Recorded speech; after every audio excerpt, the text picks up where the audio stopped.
Hello everyone! In the previous devlog, we told you about our plans, and today, as promised, we'll be answering audience questions from the last video on Steam. By the way, we updated the game's Discord server, created different channels for chatting, asking the developers questions and game news. We'll be happy to see you on the Corsairs Legacy server. You can find the link in the video's description in the first pinned comment. Let's get to the questions. 1. Why aren't we making an MMO? Today, big studios are actively switching from developing single-player games to developing MMO projects and games as a service that must keep players playing for a long time. We think that developers who fill gameplay with mundane tasks are less likely to get players interested in their game. Our goal is to make a finished product with a good story, where each quest that players complete keeps pushing the main hero forward. We're creating an adventure that you'd be able to go through without the need for level-up boosts or grind. By the end of the story, the player could choose to keep playing and complete side quests, but that would be their choice and not the requirement for completing the game. 2. It would be nice to be able to place the camera at the center of the screen. We think that placing the character on the side is more convenient for players, and it looks much better. But in order to choose the best option, we started a new poll in the community tab on our YouTube channel, Save the Pirate. Also, feel free to leave comments with your opinions on the questions from this video. We'll also take them into account. 3. We would like to see more detailed character models. The ones that were in the 3D editor from the previous video look good. It'd be great to see those models in the game. We started with 34 bot models and are currently working on our own models for story characters. As the project grows, we'll be making more of our own character models. Their quality is much higher than those that we bought at the start of the project development. 4.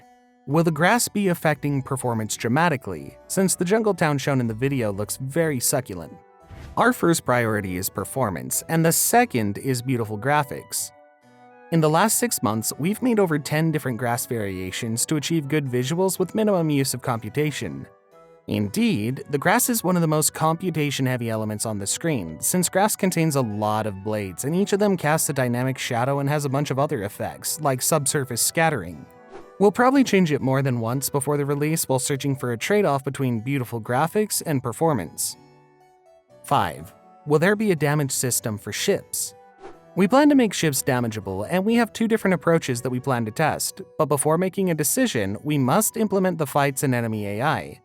So we'll come back to this subject in the next devlogs. 6. It would be curious to see how waves are implemented, let's say during poor weather or storm. We're currently working on a logic that's responsible for waves according to the Beaufort scale. 7. Will it be possible to walk around the ship, go down to the hold, or go to your cabin in the sailing mode? We're looking into these options. 8. Will there be loading screens while going between buildings in the jungle? To be honest, it would be better without them. It's the year 2022 after all. Currently, the island in Corsairs Legacy is one place where we dynamically load locations within the player's line of sight. That said, some locations will require loading screens. Primarily, this is due to some locations having different lighting settings, for example the tavern and the prison. 9. What will boarding look like in the game? When it comes to sea gameplay, this is the most difficult question for us at the moment. We have 3 concepts that we're planning to test, but only after getting the sea battle mode done. 10. Will there be support for Xbox One and 360? As of now, the game will only be released for PC. 11. It would be great to have the ability to change language in the game settings instead of restricting it to an installer or Steam. We already implemented the choice of language in the game settings. When you first start the game, it will automatically detect a language, then you'll be able to change it in the settings. 12. Are you looking into releasing the game in early access on Steam?